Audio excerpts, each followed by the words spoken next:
প্রিয় নবম শ্রেণীর ছাত্রছাত্রী, ইতিহাসের 9 নম্বর স্কুলের সমস্ত প্রশ্নের উত্তরগুলো করে দিলাম। 9 নম্বর স্কুল, বিপ্লব পূর্ব ফ্রান্সকে রাজনৈতিক কারাগার বলেছিলেন ভলতেয়ার, অপশান বি। টাইদ হলো ধর্মীয় কর, অপশান সি। লিপজিগের যুদ্ধ হয়েছিল 1813 খ্রিস্টাব্দে, অপশান সি।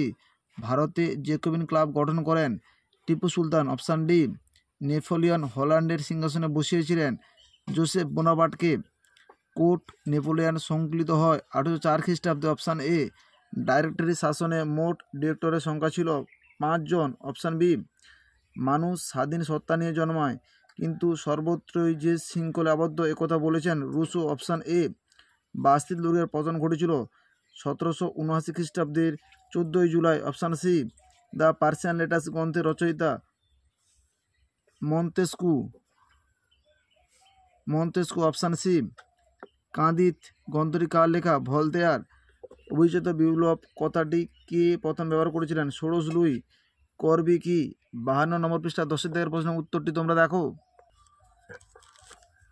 52 নম্বর পৃষ্ঠা 10 দাগে করবি কি?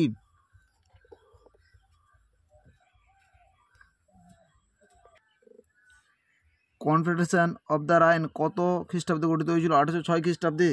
মহতী সেনাদল কি? 71 নম্বর পৃষ্ঠায় রয়েছে, তোমরা দেখো। গ্র্যান্ড আর্মি মূলত ইংল্যান্ডের বিরুদ্ধে লড়াই করার উদ্দেশ্যে নেপোলিয়ন তার মহতী সেনাদল বা গ্র্যান্ড আর্মি গঠন করেছিলেন। এই সেনাবাহিনীর 1805 খ্রিস্টাব্দে থেকে 1815 খ্রিস্টাব্দ পর্যন্ত সক্রিয় ছিল। 1812 খ্রিস্টাব্দে এরা সৈন্য সংখ্যা ছিল প্রায় 6,75,000। ফরাসি, জার্মানি, ওলন্দাজ, অস্ট্রীয়, ইতালি, প্রাসীয় ইত্যাদি বিভিন্ন জাতির সৈন্য নিয়ে গঠিত এই সেনাবাহিনী নেপোলিয়নের হয়ে অনেক গুরুত্বপূর্ণ যুদ্ধে লড়াই করেছিলেন। কস্তম্ভ খস্তম্ভ, অর্থলূপ নেগড়ে, ইন্টেন্ডেন্ট, চতুর্দশ লুই, আমি রাষ্ট্র, নেপোলিয়ন, গ্র্যান্ড আর্মি। বিপ্লব পূর্ববর্তী ফ্রান্সকে ভ্রান্ত অর্থনীতি জাদুঘর বলা হয় কেন? 52 নম্বর পৃষ্ঠায় 1 দাগের প্রশ্নের উত্তরটি তোমরা দেখো। 52 নম্বর পৃষ্ঠায় 1 দাগের প্রশ্নের উত্তরটি তোমাদের লিখতে হবে।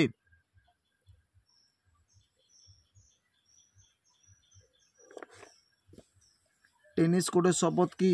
55 নম্বর পৃষ্ঠায় 36 দাগের প্রশ্নের উত্তরটি তোমরা দেখো। টেনিস কোর্টের শপথ বলতে কি বোঝায়? 55 নম্বর পৃষ্ঠায় 36 দাগের প্রশ্নের উত্তরটি তোমাদের লিখতে হবে।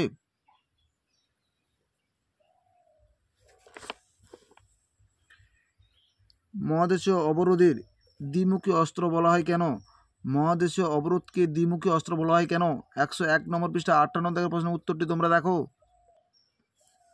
মহাদেশীয় অবরোধকে দ্বিমুখী অস্ত্র বলা হয় কেন?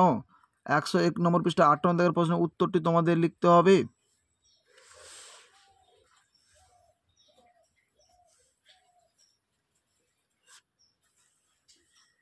টিলসিডের সন্ধি কবে কাদের মধ্যে হয়েছিল? 99 নম্বর পৃষ্ঠায় 40 দাগের প্রশ্নের উত্তরটি তোমরা দেখো।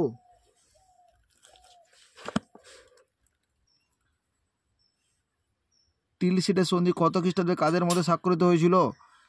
99 নম্বর পৃষ্ঠা 40 দাগের প্রশ্নের উত্তরটি তোমাদের উল্লেখ করতে হবে।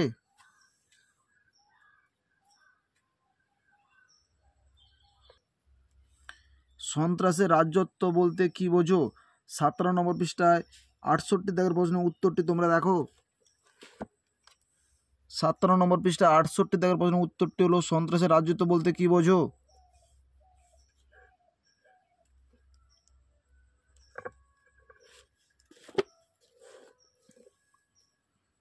5 দাগে বাস্তি দুর্গের পতন ও তার গুরুত্ব সম্পর্কে আলোচনা করো। 44 নম্বর পৃষ্ঠা 17 দাগে এবং 18 দাগের প্রশ্নের উত্তরগুলো তোমরা দেখো। 44 নম্বর পৃষ্ঠা 17 দাগে বাস্তি দুর্গের পতন।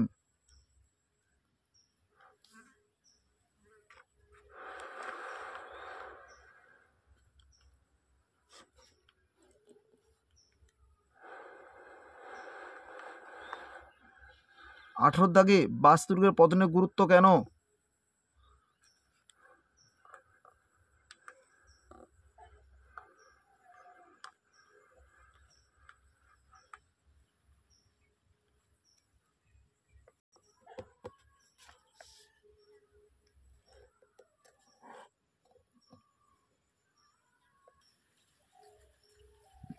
মহাদেশীয় অবরোধ ব্যবস্থা ব্যর্থতার কারণ কী ছিল? 89 নম্বর পৃষ্ঠা 16 দাগের প্রশ্নের উত্তরটি তোমরা দেখো। মহাদেশীয় অবরোধ নেপোলিয়ান মহাদেশীয় অবরোধ প্রথা ব্যর্থ হয় কেন? 89 নম্বর পৃষ্ঠা 16 দাগের প্রশ্নের উত্তরটি তোমাদের উল্লেখ করতে হবে।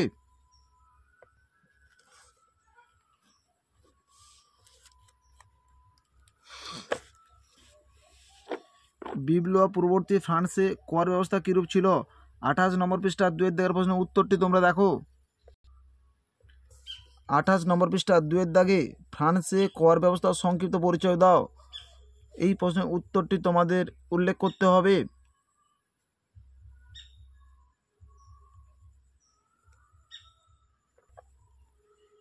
6 দাগে বিপ্লব ফরাসি বিপ্লবের পশ্চাতে দার্শনিকদের অবদান আলোচনা করো। 28 নম্বর পৃষ্ঠা 3 দাগের প্রশ্নের উত্তরটি তোমরা দেখো। ফরাসি বিপ্লবীদের দার্শনিকদের প্রভাব আলোচনা করো। রায়মার্টিন সরকার 28 নম্বর পৃষ্ঠা 3 দাগের প্রশ্নের উত্তরটি তোমরা দেখো।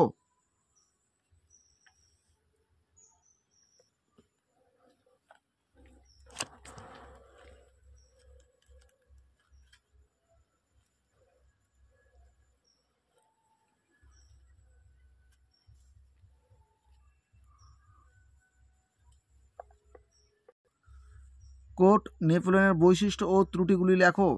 86 নম্বর পৃষ্ঠা 7 দাগে 98 নম্বর পৃষ্ঠা 25 দাগের প্রশ্নের উত্তরগুলো তোমরা দেখো। টিকা লেখো কোর্ট নেপোলিয়ান।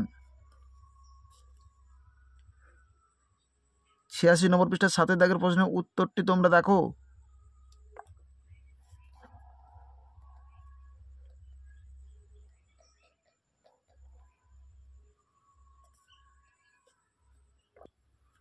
আটানব্বই নম্বর পৃষ্ঠায় কোর্ট নেপোলিয়নের গুরুত্ব, 25 দাগে এবং 26 দাগে কোর্ট নেপোলিয়নের ত্রুটি ও গুরুত্ব, এই দুটি পয়েন্ট তোমরা উল্লেখ করবে।